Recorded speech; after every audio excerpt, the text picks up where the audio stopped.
Almighty and loving God, may the words of my mouth and meditation of all of our hearts be acceptable to you, Almighty God, my rock, my Redeemer. Amen. Now, by our estimates, Anna and I have had at least one dog in our family consistently for the last 20 years. Sometimes there have been two dogs, but we have not had a single day in the last 20 years that we did not have at least one dog in our household. So I want you to imagine, and I emphasize that this is purely hypothetical. I want you to imagine this scenario with respect to our role as dog owners. Imagine that every day of our dog's life, we feed her twice a day, as we are supposed to do. We keep her water dish filled, as we're supposed to do. We ensure that she has a place to do her business, and we clean up after her mess, as we are supposed to do. We ensure that she has all of her legally required shots, as we're supposed to do. And that's it. Imagine if within that whole hypothetical scenario, not once do we give the dog anything to play with. Not once do we pet her. Not once do we tell her she's a good dog. Not once do we give her a piece of table scraps.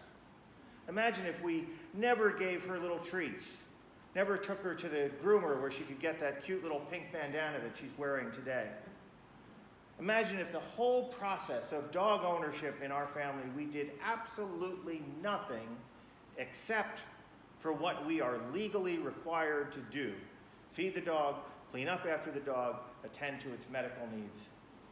That's it. Now, does that hypothetical, and I stress that's hypothetical, does that hypothetical situation make us good dog owners? We're doing what's required. We're meeting the dog's required needs. There's no law that says we have to play with the dog. There's no law that says that we have to pet the dog or give her table scraps or give her a cookie. There's no law that we have to tell her she's a good puppy. She is a good puppy, by the way. There is no law that says we have to do anything with our dog other than those few things that I mentioned. So I ask again, does doing the bare minimum required by law for care for a dog make for a good dog owner? I would think not. So if we expand that line of thought beyond pet ownership, I would ask then if following the letter of the law in our society, because it's the letter of the law, makes us good citizens. If we do just the letter of the law. Does following God's law, because it's God's law, make us good Christians?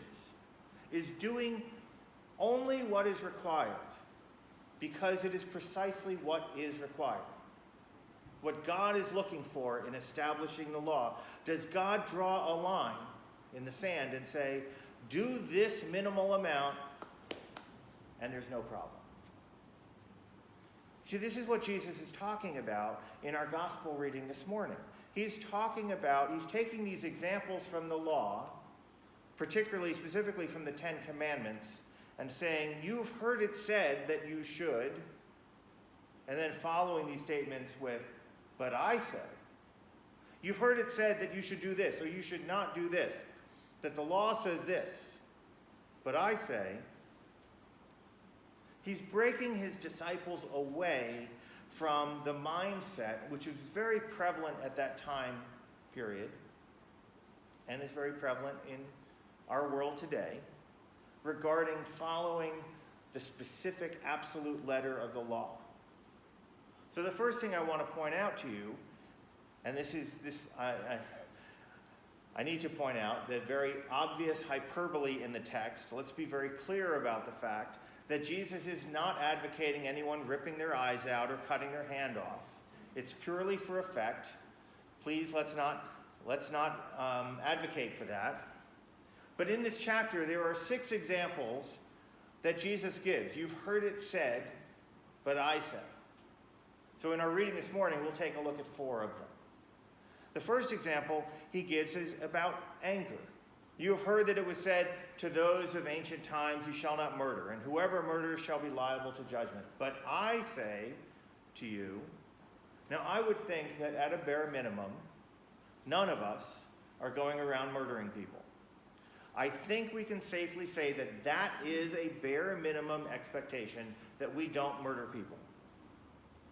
But Jesus goes beyond that very simple line, that very simple bare minimum statement, and says that harboring resentment, making demeaning insults, and name-calling is just as bad, is just as harmful. I think it's really interesting here that Jesus says that whoever murders shall be liable to judgment. And then a moment later he says that if you call someone a fool, you're liable to the fire of hell.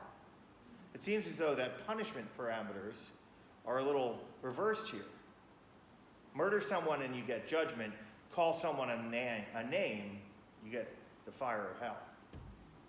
Now, isn't it safe to say that the church should live up to a higher standard than what we see outside of our four walls? Isn't it pretty accurate for us to presume that as a church, our words, our actions, our very lives should be lived to a standard far and away higher than the bare minimum? We look outside of the church and we see a dog-eat-dog world.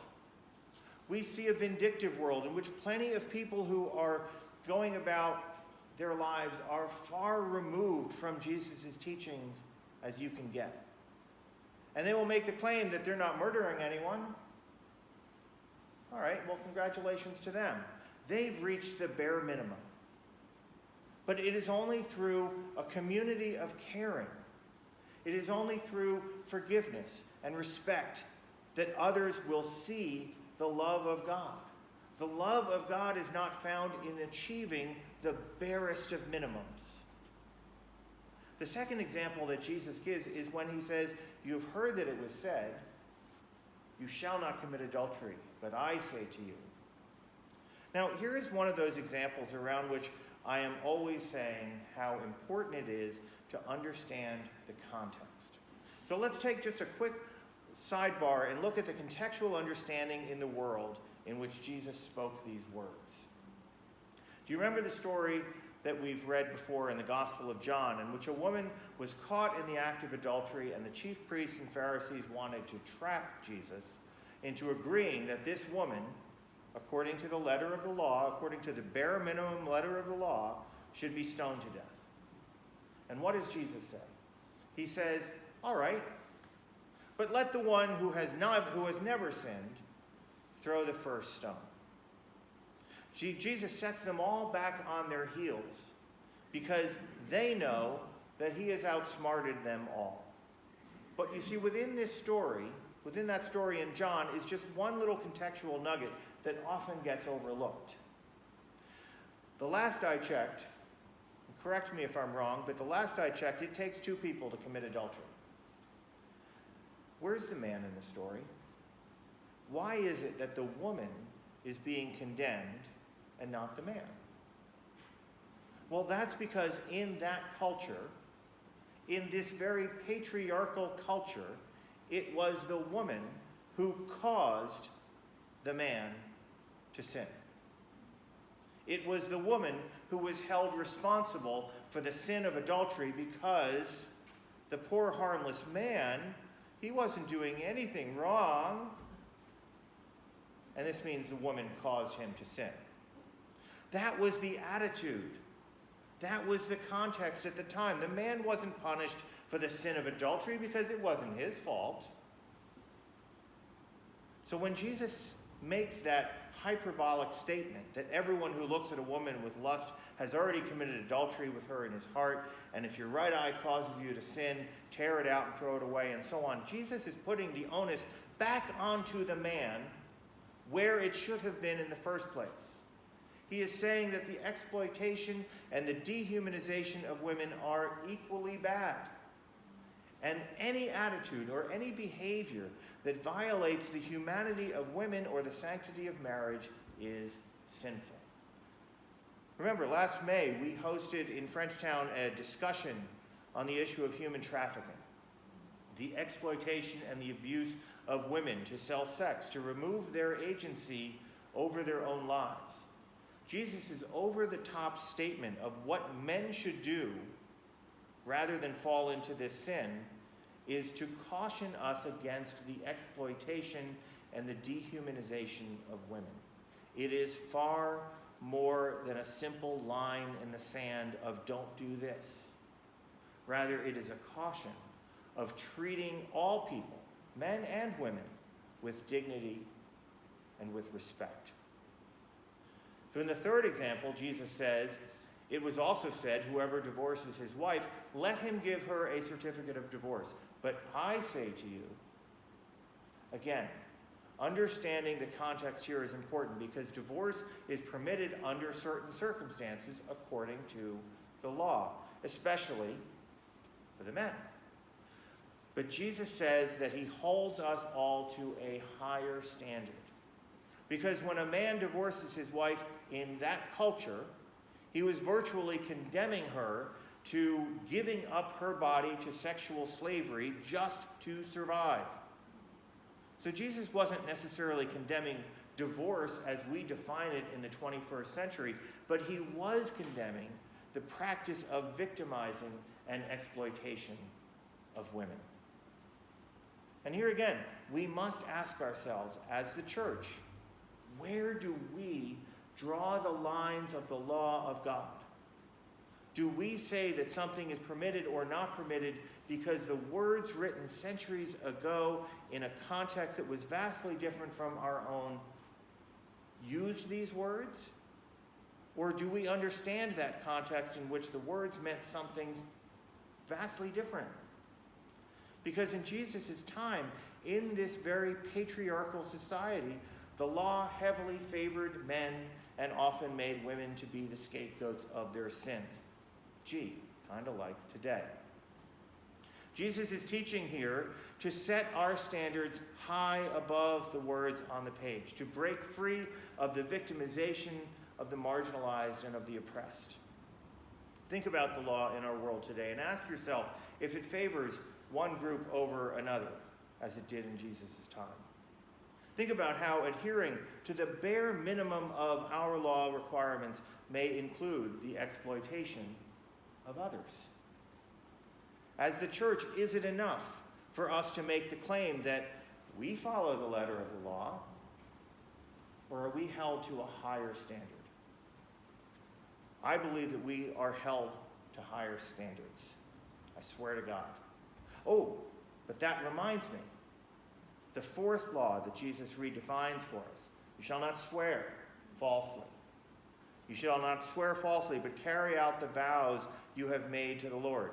But I say to you, do not swear at all, either by heaven, for it is by the throne of God, or by the earth, for it is his footstool, or by Jerusalem, for it is the city of the great King. Now, why do you suppose that Jesus would be making this statement, that we should not be making these oaths? Do not swear in God's name. See, as the church is held to a higher standard, Jesus is telling us that any kind of oath, any kind of swearing or affirming by God should be so second nature to us that it's just redundant. Jesus is not telling us that we should never make oaths because they're bad. He's telling us that we should not make these oaths because our integrity should be so far beyond reproach that they become completely unnecessary. Our morality, our integrity is and always should be a matter of our inner character, not our outer appearances. Jesus is telling us that our adherence to the law of God, should be based on our love of God, not on our conformity to religious teachings or moral injunctions. The integrity of our character is found rooted in our relationship with God. And when we live into that relationship with God, then the law is found to be second nature to us and lived in a purposeful intention toward the humanity of love, of community, and love of others. We could no more do the bare minimum as dog owners than we could do the bare minimum as people of faith. For we are supposed to live to higher standards of Jesus' calling in our lives. So, as we approach the Lenten season, then I invite you to explore in your own faith journey what that higher calling means to you. I challenge you to ponder where you are meeting just the bare minimum of requirements with respect to your love of God, to your love of neighbor, your love of community. And I invite you to explore where you can up your game, where you can bring your compassion and empathy and your love far beyond the minimum and into the realm of where God is calling you. You can do that through a very traditional method of giving something up and accompanying that with times of prayer. You can do that through attending our small group book study on Tuesdays. You can do that through taking on some new way of ministry in your life. Volunteering at a food pantry, giving of yourself in some way, shape, or form beyond what you are currently doing, or even through a time of fasting and prayer. The opportunities for expanding our depth of understanding in our faith journey is limited only by our imagination. So let this Lenten season be truly transformative for you as we journey together beyond just what's required and into God's limitless grace. To God be the glory.